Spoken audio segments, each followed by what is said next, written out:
Baik, bismillahirrahmanirrahim. Assalamualaikum warahmatullahi wabarakatuh. Saya Abdurrahman, perwakilan dari kelompok 6, dan anggota saya yaitu Marwa Atika dan Nisa Hudril Yahya ingin mempresentasikan apa itu kode etika akuntan publik dan tanggung jawab hukum, serta penetapan standar. Pengertiannya, kode etik adalah sistem norma, nilai, dan aturan profesional tertulis yang secara tegas menyatakan apa yang benar dan baik dan apa yang tidak benar dan tidak baik bagi profesional. Kode etik menyatakan perbuatan apa yang benar atau salah, perbuatan apa yang harus dilakukan, dan apa yang harus dihindari. Kode etik profesi akuntan publik, sebelumnya disebut aturan etika Kompartemen Akuntan Publik, adalah aturan etika yang harus diterapkan oleh anggota Institut Akuntan Publik Indonesia atau IAPI dan staf profesional yang bekerja pada satu kantor akuntan publik atau KAP. Selanjutnya akan dipresentasikan oleh Marwan. Tanggung jawab hukum akuntan publik terjadi jika timbul kelalaian atau akuntan publik tersangkut fraud.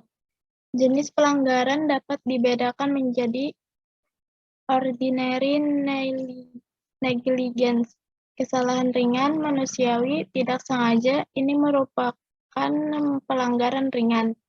Gross negligence, kesalahan agak berat, seharusnya tidak terjadi jika auditor menerapkan dua professional care.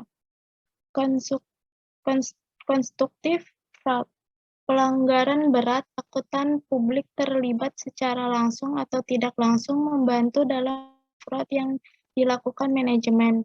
Fraud, pelanggaran sangat berat, akuntan publik secara sadar terlibat bersama manajemen dalam melakukan fraud. Next.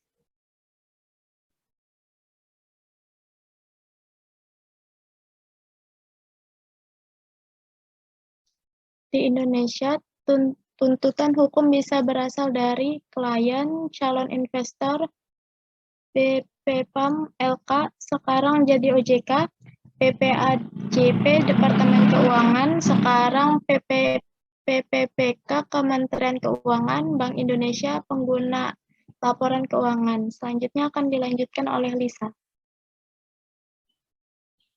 Baik, saya akan menjelaskan tentang kecerdasan intelektual dan kecerdasan moral.